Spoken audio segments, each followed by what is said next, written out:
Hello everyone, Mansi here. So, proceeding with the last lecture, which was about the C character set and rules for creating different types of constants, we may now proceed with variables and keywords, proceeding with how to write a program and what is a program development life cycle. So, there are two types of variables available in C language. First is an integer variable, and the another second one is character variable.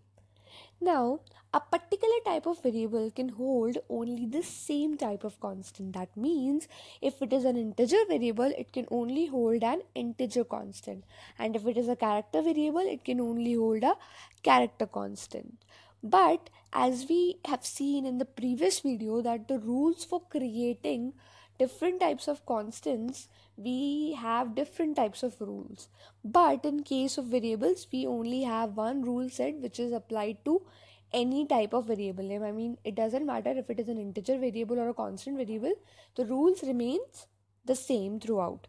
So the rules for constructing variable names are: a variable name is any combination of 1 to 31 alphabets, digits, or underscore. Some compilers allow variable names whose length could be up to 247 characters.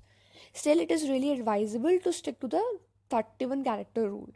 And it's really recommendable that you create short variable names, because if you create long names, it will add to your writing effort while you are creating a program, because you have to write it over and over again in a program.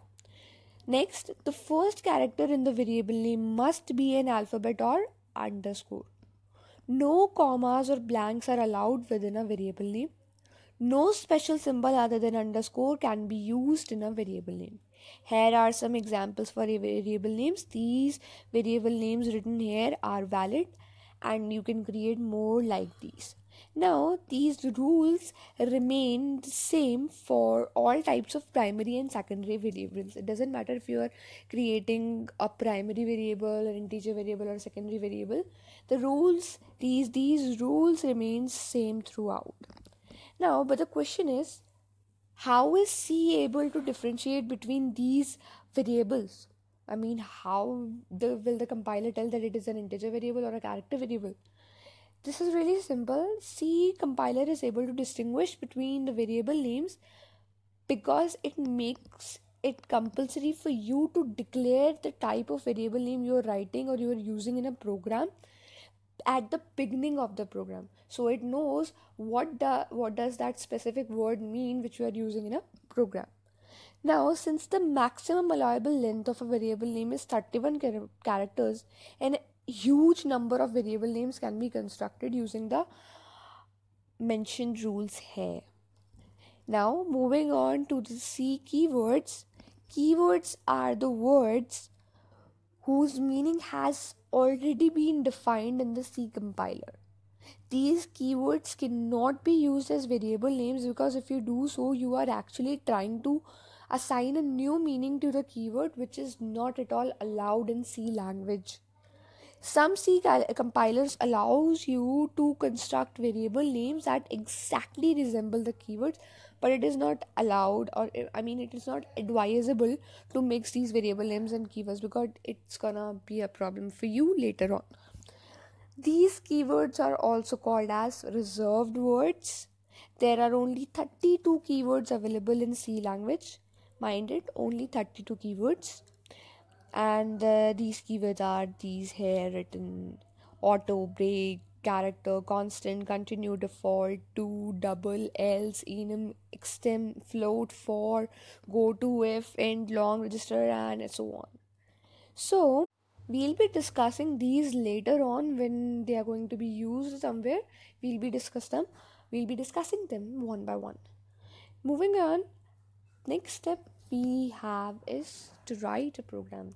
You would be enthralled to create your first C program, but before that you should know the rules of writing a program and how the whole system of programming works.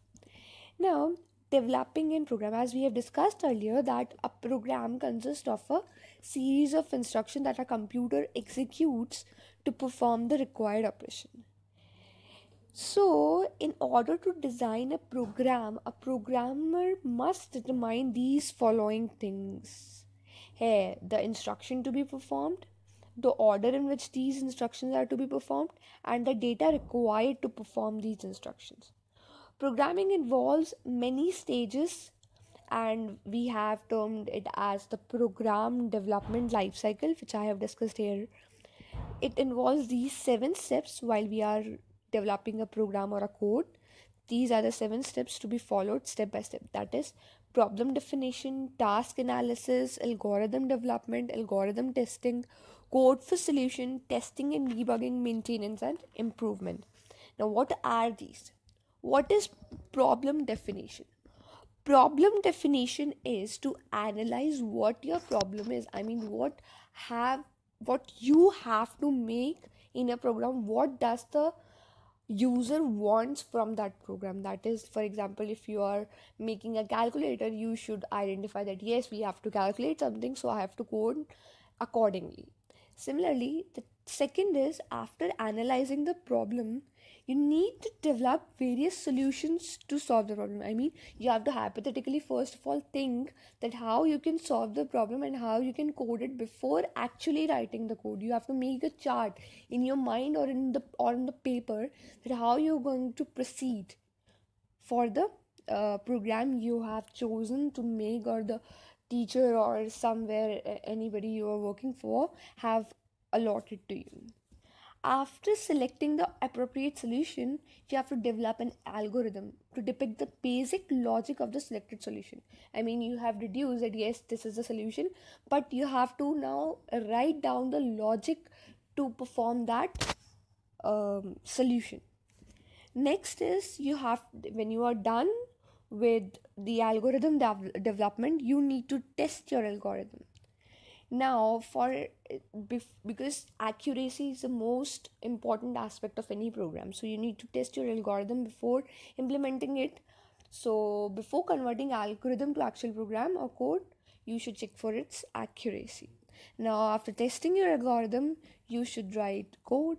Exactly, after meeting all the design consideration, the actual coding of the program takes place in the chosen programming language. I mean, if you're writing in C language, you should start writing your code according to the algorithm now. Okay. Next is, when you are done with your coding, you have to run your program, and you have to test your program for errors, and you have to debug it to clear all the errors. And for it at last, you need to maintain your program. If you update something or if you regulate something, you need to maintain that program. You need to update it regularly to enhance its performance. Now, in the next segment, we will be creating our first C program. Thank you for watching.